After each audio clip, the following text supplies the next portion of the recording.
This holiday season, give yourself the gift of quick, easy, flavorful, and nutritious meals. Factor is America's #1 ready-to-eat meal delivery service, and they can help you eat well for breakfast, lunch, and dinner. Factor meals are chef-prepared, dietitian-approved, and delivered to your door, ready to eat. So you can save time and stay healthy while staying on top of all your holiday responsibilities.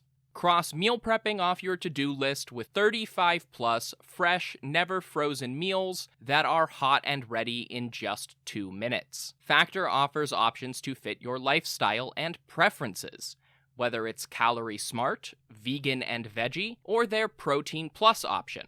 This December, get Factor and enjoy eating well without the hassle. Just choose your meals and enjoy. Head to factormeals.com/Persia50 and use code Persia50 to get 50% off. That's code Persia50 at factormeals.com/Persia50 to get 50% off. This podcast is brought to you by Royal Fratricide.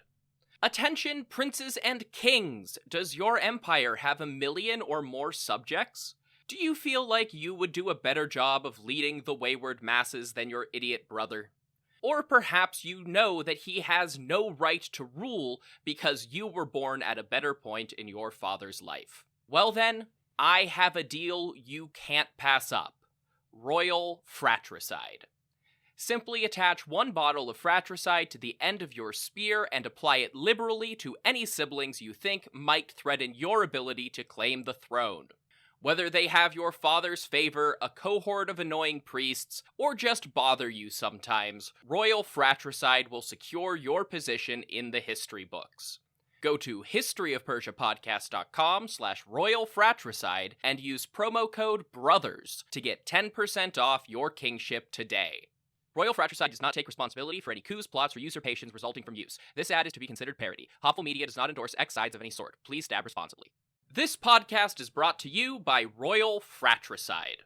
Attention, princes and kings! Does your empire have 1 million or more subjects? Do you feel like you would do a better job of leading the wayward masses than your idiot brother?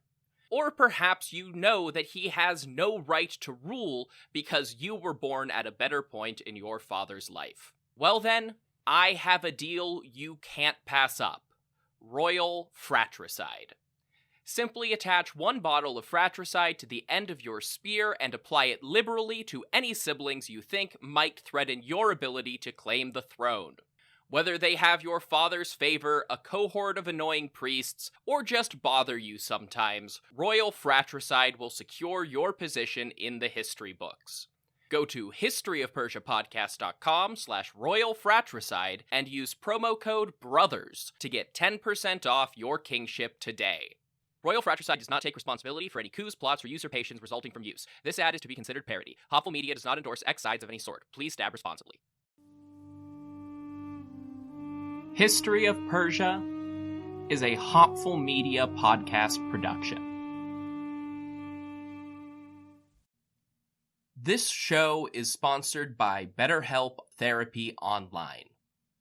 Life doesn't come with a user manual. So when life stops working for you, it's pretty normal to feel stuck. Imagine somebody who spent, say 25 years being really distracted, overwhelmed by clutter, and fluctuating between being really into obscure ancient history and not being able to find the motivation to do the dishes.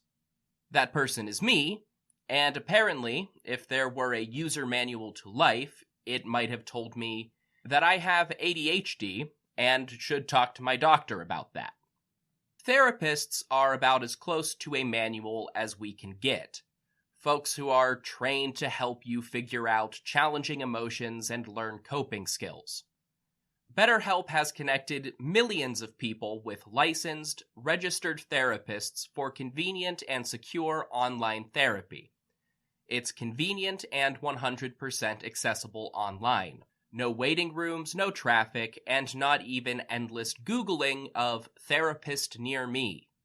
You just fill out a questionnaire and get matched with an appropriate therapist. And if it doesn't click, BetterHelp makes it easy to switch providers. Everyone deserves to feel their best, so get unstuck with BetterHelp. Learn more and save 10% off your first month at betterhelp.com/Persia. That's BetterHelp, HELP.com/Persia.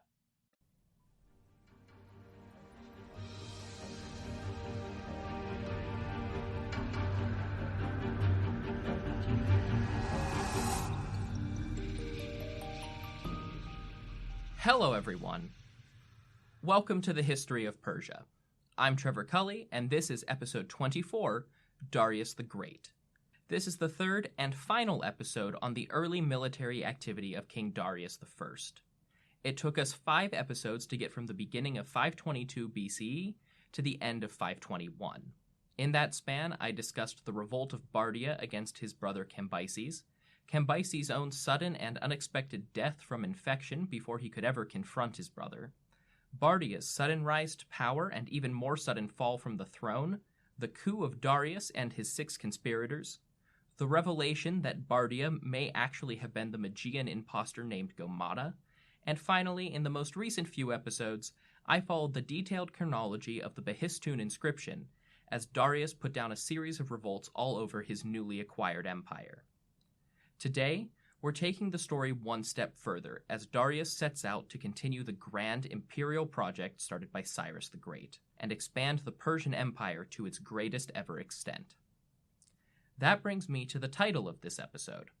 Up to this point, I've just referred to the current king in our narrative as Darius, but very often in places like history books and his Wikipedia page, Darius I, King of Kings, is known as Darius the Great. Of course, all of the Achaemenid kings are called great in their own monuments and records. One of their official titles is Great King, after all. But the Greek tradition, and therefore the Roman, European, and English traditions, attach great, or megas in Greek, to only a few Persians in all of Achaemenid history. We really only give that title to 3 kings as an epithet. We already know Cyrus, and obviously I'm talking about Darius. The third is only sort of an Achaemenid king. It's Alexander, the Macedonian conqueror who brought the Achaemenid dynasty to an end, so count him if you want, don't if you don't. All 3 of them do have one great thing in common, though. They were conquerors who pushed the boundaries of their kingdoms to new extremes. Cambyses, unfortunately for him, had his reputation so thoroughly dragged through the historical mud that he didn't get the title. Of course, all of them had other merits too as great organizers, reformers, or charismatic leaders, and I'll get to all of that in time, but conquest really does stick out as the common theme here. So let's start conquering. We actually sort of started this in the last episode. If you remember, the last event recorded in the Behistun inscription was Darius's campaign against the Saka in 519 BCE. He listed the Saka amongst the provinces who rebelled in 522, but the events described in 519 sound much more like conquest than fighting rebellions. So it may be that this was the first time Achaemenid control was forced on the pointed hat-wearing Saka in and around modern Kazakhstan. Either way, the territory of the Saka in southern Kazakhstan represented the northernmost border of the Achaemenid Empire by the end of 519. I also discussed Egypt last time. Though it was mentioned in the Behistun inscription, the end of the Egyptian revolt was not explained there, leaving the final confrontation between King Darius and Pharaoh Petubastet much murkier than the wars with other rebel kings. It seems that the rebellion was ongoing when Darius arrived in Memphis in 518, but the satrap Aryandes had at least pushed it back from the Nile and into the western oases. From about 518 to 517 or 16, Darius and his satrap Aryandes campaigned in Egypt to finish off that revolt. Now, we don't have a ton of information about Cambyses' conquest of Egypt outside of what Herodotus tells us, and the little tiny bits that we can glean from scattered records with his name on them. What neither the Egyptians or the Greeks say very much about is those western oases. Historically, they were affiliated with whatever pharaoh happened to rule the Nile, but they were far enough away and so isolated that they could resist heavily if they wanted to. The one story we do have about Cambyses' army going west ends with their utter destruction, though, as I said last time, that might actually have been some of Darius and Ariandes' forces. Nothing before Darius really makes the western oases sound like they were conquered by the Persians, so it's completely possible that Darius wasn't just putting down a revolt in Egypt, but also properly conquering the oases for the first time. His name is all over the ruins at a lot of those sites, and in fact, Darius's name is recorded on more Egyptian tablets and monuments than any other Achaemenid because of the building projects he used to try and solidify Persian rule in the two lands. By 517 or maybe 516, all of Egypt was clearly Persian territory. But earmark satrap Ariandes over there, because I'm going to be looping back to him by the end of this episode. At this point, 517 BCE, Western Egypt was also the westernmost point in the empire. So naturally, the next events I want to cover are in India. I touched on this even less than Egypt last time. Like Egypt, an Indian province was recorded in the Behistun inscription, but not discussed in any detail. That's a shame, because any information at all about any Achaemenid province in India would be really helpful, since you and I probably know as much as most scholars who study ancient Persia do on the subject before I even get into it. That is to say, we all know almost nothing. Also, when I say India here, I mean historical India, which includes most of the modern nations of India and Pakistan. Possibly all of Achaemenid territory that I'm calling Indian was in modern Pakistan. Of course, scholars have theories and ideas, but nothing can be taken as firm fact. We know so little that one of the more prominent articles on the subject is titled, "Where was Achaemenid India?" And that was a sincere question. We actually just have no idea. The fact that Satagadia, Thatagush in Old Persian, is included at Behistun has generally led scholars to the logical conclusion that it was already part of the empire before Darius, and thus part of Cyrus's conquest. In fact, it is one of two quote-unquote Indian provinces listed by Behistun. The other is Gandhara, or Gadara. There are two further Indian provinces in Achaemenid history too, Gedrosia and Hindush, for a total of 4. Of that quartet, Gedrosia and Gandhara are probably the easiest to work with geographically, because their names remained in use for those regions for much longer. Gedrosia is the inhospitable arid desert in southern Pakistan and Iran that's known alternatively as the Makran or Baluchistan now, and that remained the name of the region throughout the Hellenistic period. Gandhara was located in the northwest Pakistani border with Afghanistan, and that name was used until the 12th century CE, so we're pretty confident about where that is. The exact location of the other two is generally unknown. They are thought to have been on the Indus River in the easternmost provinces of the empire, with Gandhara to the north and Gedrosia to the southwest. But which one was which is a matter of debate. If you pull up a few maps of the Achaemenid Empire online, I can almost guarantee you that no two maps will put these provinces in exactly the same place. Satagadia particularly has a bad habit of moving into Central Asia on the more poorly researched maps. Even two maps by the same person flip which one is which, north and south. On the one hand, Gandhara is in the north and is the only one mentioned alongside Satagadia, so it stands to reason that when Cyrus came to the region, he conquered the northern part and left. But pretty much all of the sources and scholars agree that Cyrus also conquered Gedrosia, either because it's part of the same place as the Makkah, which is mentioned at Behistun, or because controlling Gedrosia would have been key to conquering Makkah, historically a name for the strip of Arabian coast that is now the east coast of Oman, which I'll talk about in more detail in a future episode. If Cyrus had indeed conquered Gedrosia, then it's just as likely that he invaded the Indus Valley from the south. In Where Was Achaemenid India?, David Fleming suggests that because Hindush was the wealthiest of these satrapies, and because Satagadia, Gandhara, and certainly Gedrosia all seem to have been relatively poor, that Hindush must have been in the wealthier northern part of the Indus Valley, which seems good enough for me. So that places Satagadia on the southern Indus River, from the mouth of the river to somewhere around modern Kundian.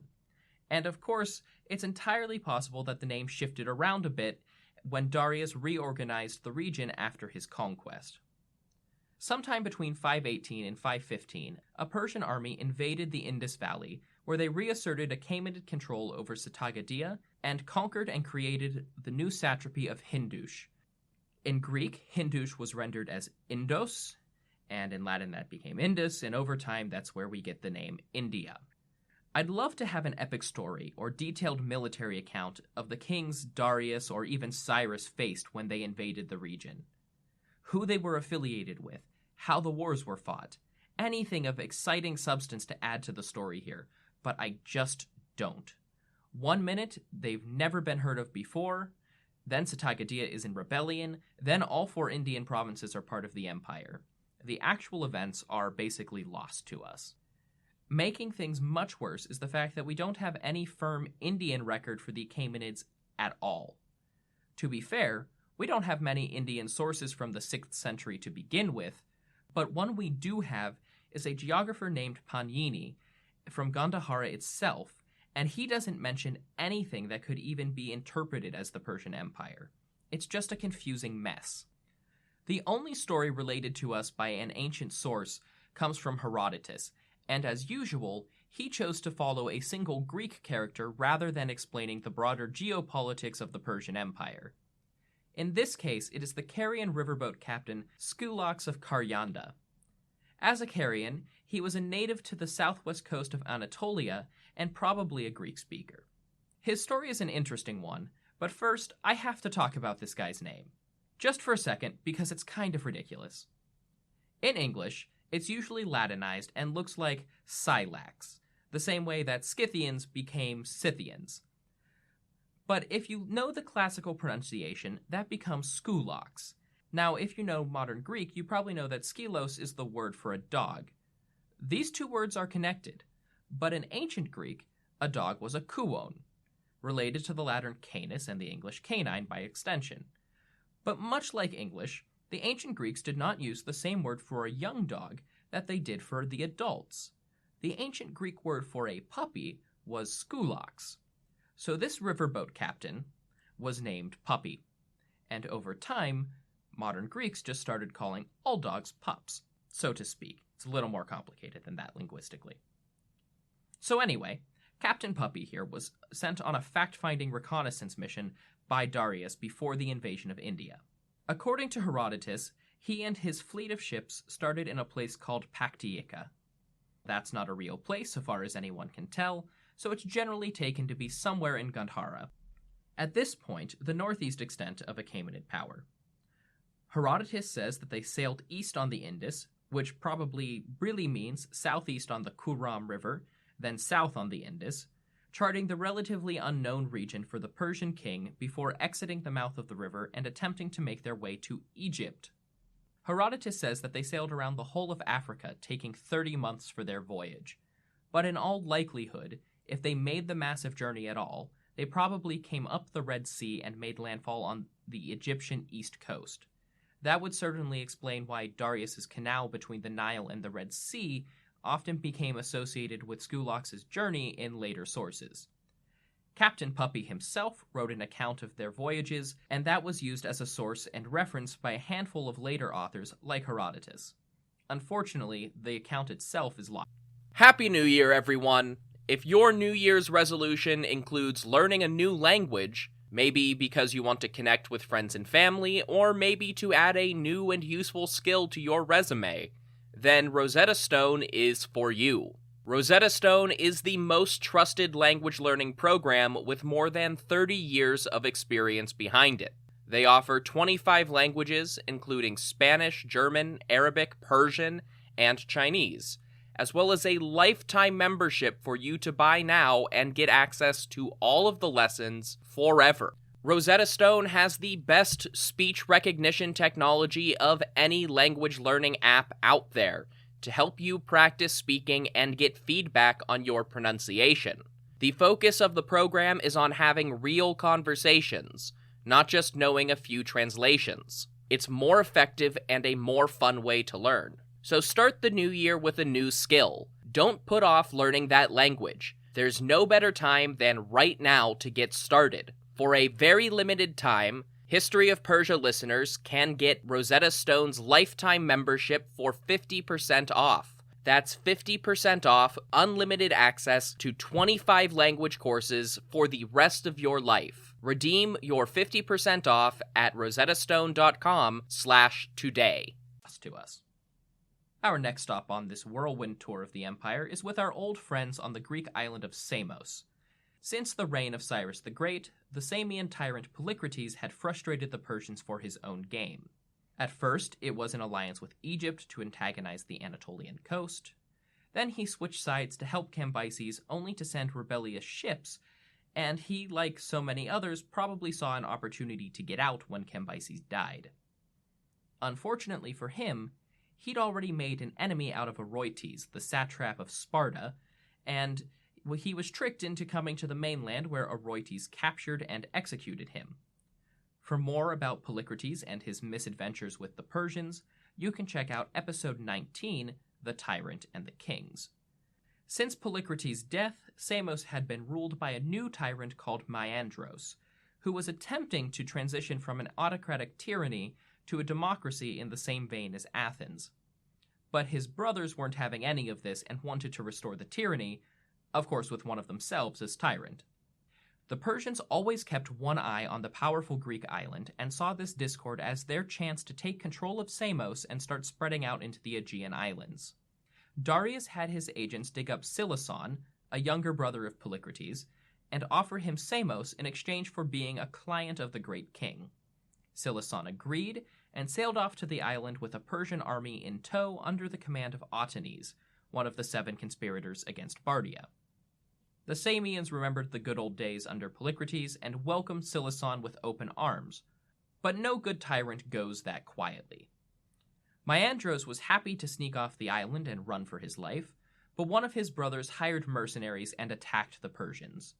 Otanes defeated the mercenaries, killed the would-be tyrant, and sacked the city of Samos, while Silicon was left to rule in the aftermath, and Otanes returned to the mainland after securing Persia's new holdings, and possibly conquering a few of the surrounding islands too.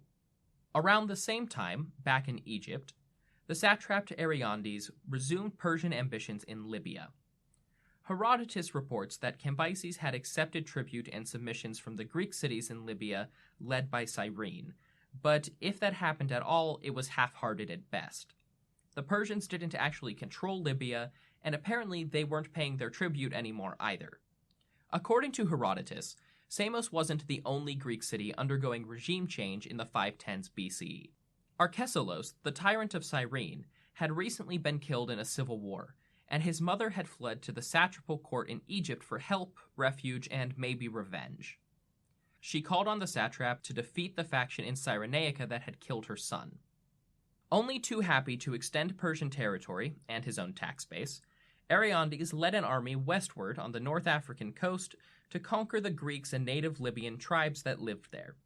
First he took the city of Barca, which had once been an Egyptian tributary, and then proceeded to conquer Cyrene, imposing Egyptian power further west than ever before. Though he nominally defeated a variety of other Libyan tribes, even Herodotus says that they never generally paid attention to the Persians, and Arianddes' power never really extended beyond the cities. Despite that, Cyrenaica, the area around Cyrene, was now the westmost point in the Persian Empire. By 515 or so, the Indus Valley, Samos, and Libya were in Achaemenid hands, and it was time for Darius to turn his personal attention westward. Around the same time, the campaigns in India were wrapping up. Ctesias tells us that the satrapy of Cappadocia in northeast Anatolia was attacked by Scythians. These were not the usual Saka horsemen who raided out of the steppe in the Eastern Empire, but their European Scythian cousins, who apparently sailed from somewhere across the Black Sea to raid the Cappadocian coast. In retaliation, the satrap Ariaramnes loaded a small force onto ships and sent them across the sea to attack the Scythians themselves. Apparently, he just vastly underestimated what he was dealing with, but in doing so, he opened up a new frontier in Persian history: Europe.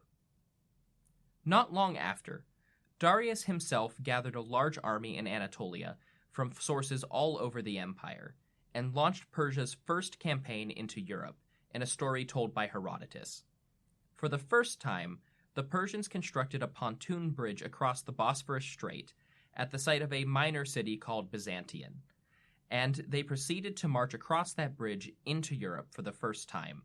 It may not have seemed like a particularly momentous gap to cross for a king who had so recently extended his territory 3,000 miles or 4,800 kilometers away. It certainly wouldn't have seemed like that big of a deal to the Greek soldiers in the army, whose culture encircled the whole region. But history and propaganda have turned this into a momentous step on the way to some of history's most famous events. And maybe it was. The Persian army crossed the narrow strait separating Europe from Asia, with the naval fleet following along the coast, and entered a territory known as Thrace, which extended from the west coast of the Black Sea to the northern edges of Greece, and north from the Aegean coast to some indeterminate point beyond where native Thracian tribes were replaced by Celts and Scythians. Of course, there were also Celts and Scythians in Thrace, so it's not the best defined border in history. Rather than passing through the region, looting, raiding, and pursuing his Scythian targets, Darius aimed to subjugate everything they encountered. The Persians set off along the northwest coast of the Black Sea. Herodotus tells the whole story of the invasion of Eastern Europe as a framing device for a detailed ethnography of the various peoples who lived there. I could recount all of them and the descriptions given by Herodotus, but frankly it's tedious and most of them will never come up again, so I'll spare you. What's important to know here is that they conquered or accepted submission from every tribe, village, and city on the Black Sea coast up to the Danube Delta on the modern border of Romania and Ukraine. They constructed another pontoon bridge for the land army to cross the Danube and left the fleet of Greek ships to guard the crossing, supposedly with instructions to destroy the bridge and leave if the king wasn't back in 2 months. On the other side of the Danube, the Persians had entered the territory the Greeks could only describe as Scythia. It was a land settled by few cities and towns, ruled by nomadic horsemen of the various Scythian tribes. Seeing a massive army bearing down on them, the Scythian groups had formed a coalition to harass and defeat the Persians. For the next month, Darius and his army marched further and further east in pursuit of the Scythians, but they never fought a battle. These were the horse-riding pastoralists whose herds of goats and cattle moved with them as they traveled across vast open grasslands. The Persian army, dependent on an ever longer supply chain, just couldn't compete or move fast enough to catch the Scythians. They couldn't even forage for food because the Scythians had burned everything worth eating as they fled the Persians, and would swoop in and kill Persian hunting parties. Supposedly, Darius sent a message to the Scythian king demanding an open battle, and the king replied that they would fight if only Darius would reach the tombs of the Scythian forefathers. That message is probably an apocryphal flair added by Herodotus, but if it were true, it probably referred to a Kurgan cemetery like I talked about way back in episode 2, so deep on the interior of the steppe that no Persian army could ever realistically reach it. Exactly how far east they went is unknown. Herodotus says that they captured and burned the city of Gelenos, a trade hub and ally of the Scythians, but we don't know where that was. None of the Greek names for the rivers in the region have survived into their modern Slavic names, so everything is confused and we don't actually know which one was the Oris River referred to by Herodotus. Some archaeologists suggest that it's in Bilsk, Ukraine, others say that it was on the Don River in southwest Russia, and others still place Gelenos even further east on the Volga. Wherever it was, Herodotus says that the Persians constructed 8 forts along this new frontier to combat further Scythian invasions, and then they turned around and headed back home, leaving just a small contingent to man those forts. Some modern maps of the Achaemenid Empire will extend their control all the way around the Black Sea, but they certainly didn't control the Scythians there. It's possible that Darius took tribute from some of the Greek cities in regions like Crimea, but most scholars don't think Persian control ever really reached beyond the Danube. According to Herodotus, a contingent of Scythians raced ahead of the Persians to try and convince the Greeks holding the Danube River crossing to destroy the bridge, go home, and leave Darius's army to die in hostile territory. The Greeks, surprisingly enough, refused. Apparently they still feared the King of Kings more than they trusted the Scythians. However, that attitude might have started changing when they saw a frustrated and dejected Persian army march back out of the steppes. The campaign wasn't a defeat. They never did fight a battle with the Scythians, but it wasn't a success. The Scythians weren't formally subjugated. The Persians didn't control those tribes. Of course, that didn't stop Darius from claiming the Saka across the sea as his subjects, but by the time of his son Xerxes, they'd already dropped the act and stopped listing the Scythians in their subject lists. Darius and some of the army headed for the Chersonese, the modern Gallipoli Peninsula, and went home, leaving an army in Europe under the command of Megabazos, another of the conspirators against Bardia. Megabazos proceeded to conquer western Thrace, a gold-rich territory filled with competing factions. Various Thracian tribes and Greek cities all competed for power and dominance in the region, and they were easy pickings for a strong army to march in and enforce centralized control with violent conquest. He started with Perinthos on the Sea of Marmara, and then marched across the region, once again conquering everything they found, including a number of Greek cities along the Thracian coast, and a particularly troublesome tribe or group of tribes called the Paeonians. Evidently, they were some of the greatest resistance or most fractious people in the region, because Megabazos had many of them deported to Phrygia in northern Anatolia. On the western end of Thrace, Megabazos found a mountainous kingdom that spoke an unusual dialect of Greek, unlike any of the other Greek subjects in the empire. It was ruled by a petty king named Amyntas and his son, the young prince Alexander. This was Persia's first experience with the little kingdom of Macedon, and coincidentally, the first of many negative experiences with young, violent Macedonian royals named Alexander. King Amyntas I offered Megabazos a gift of earth and water, a traditional sign of submission, handing the land and water of his own territory over to the Persians. In exchange for his willing submission, Amyntas and his family, the Argead dynasty of Macedonia, were allowed to remain in power. After the death of Amyntas in 498, the relationship was almost immediately compromised when some of the Persian nobles in Macedon got too friendly with the wives of some of the Macedonian nobles. In retaliation, the newly minted King Alexander I and his men murdered some of those Persians. Open warfare was avoided by a diplomatic marriage. Alexander gave his sister Gygaea to Megabazos' son Bubares as a wife, and Bubares went on to become a prominent engineer under Xerxes I almost 30 years later. So I'll come back to him someday, but not soon. The brash decision to kill the Persians cost Alexander, who is now forced to rule with Persian agents at his court full-time to ensure his compliance. The Persians left with Gygaea as insurance, and the Macedonians promised to pay their tribute.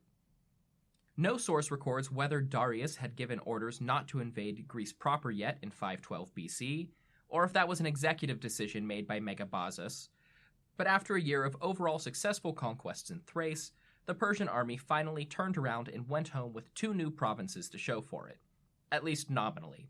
Garrisons were established in the cities and they were incorporated into the empire, but both Herodotus and the archaeological record indicate it took decades for the Persians to solidify their grip on Thrace, and Macedon continued to act as a semi-independent vassal until seizing their independence from Xerxes. Regardless of any technicalities, this is it. The Achaemenid Empire has peaked. We've met fewer than half their kings, covered less than 50 of their 220 years, and all that in fewer than 25 episodes. But this is as big as it gets. This is the biggest Persian Empire this podcast will ever see. The borders will keep shifting, and some new places will come into and out of the empire as time goes on, but here we are. In the west, Persian power ends in Libya. In the east, it ends on the Indus River. In the south, we have Makkah on the Arabian Peninsula, modern Oman, and in the north, the vaguely defined territory of the Saka, modern Kazakhstan. Now it's time to take a break from the linear narrative of things. Much like the last decade of Cyrus's reign, the time lapse between 512 and 499, when the next big narrative event occurs, provides some good opportunity for me to take some time and cover the major developments under Darius. Things like writing, artwork, construction, and legal reforms. But first, I've got 2 or 3 episodes planned to wrap up this first phase of Darius's reign. So next time, I'm going back to the Behistun inscription to cover the whole thing in detail from top to bottom. Until then, for more information, check out historyofpersiapodcast.com, for more information, maps, the Achaemenid family tree, and the support page for the show. If you want to help the show, please check out those links, but also leave reviews on your podcast service of choice like iTunes or Stitcher, and tell your friends. That is the number one way you can help me. Let everybody know that the history of Persia is out here. Share it on Facebook, share it on Twitter, share it on Instagram, share it everywhere. To find me on all of those social media sites, I am at History of Persia on Twitter and at History of Persia Podcast on Instagram and Facebook. That's all for now, so thank you all so much for listening to The History of Persia.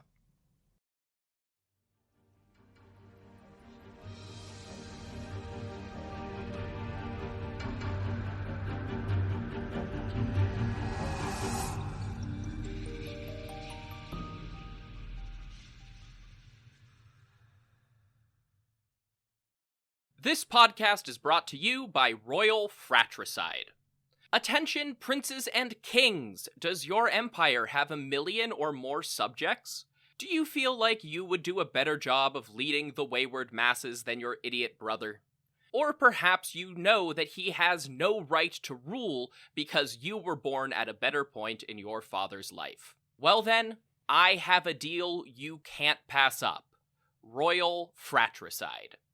Simply attach 1 bottle of fratricide to the end of your spear and apply it liberally to any siblings you think might threaten your ability to claim the throne.